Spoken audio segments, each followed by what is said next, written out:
कंस मथुरा का अत्याचारी राजा था, लेकिन वह सामान्य मनुष्य नहीं, एक दैत्यात्मा का पुनर्जन्म था। दुर्मिल नामक राक्षस ने राजा उग्रसेन का रूप धारण कर उनकी पत्नी के साथ संसर्ग किया था, जिससे कंस का जन्म हुआ था। ये कथा हरिवंश में आई है। कंस अपने पिछले जन्म में कालनेमिक राक्षस था, जिसका वध भी भगवान विष्णु ने किया था, और जिन 6 बालकों का वध कंस ने किया था, वे सभी अपने पिछले जन्म में कालनेमि के पुत्र थे। कालनेमि हिरण्याकश्यपु का भाई था। उन्हें भगवान विष्णु की भक्ति करने के कारण हिरण्याकश्यपु ने कुपित होकर श्राप दिया था कि वे सभी अपने पिता के हाथों ही मारे जाएंगे।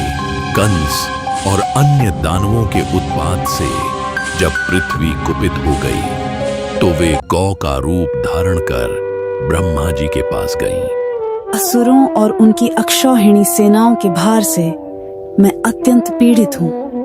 मेरा भार उतारने में मेरी सहायता करें, अथवा मैं रसातल में चली जाऊंगी। तब ब्रह्मा जी सहित सभी देवताओं और पृथ्वी ने मिल के विष्णु जी की स्तुति की। विष्णु जी ने प्रकट होकर उनकी सारी व्यथा जानी और अपने 2 केश उखाड़े जो श्याम और श्वेत थे, और कहा, ये मेरे 2 केश पृथ्वी पर अवतार लेकर कष्ट दूर करेंगे।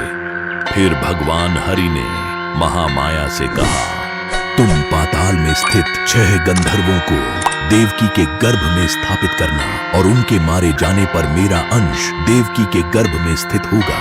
उसे तुम वासुदेव जी की दूसरी भार्या रोहिणी के उदर में स्थापित कर देना। संसार यही कहेगा कि कंस के भय से देवकी का गर्भ गिर गया।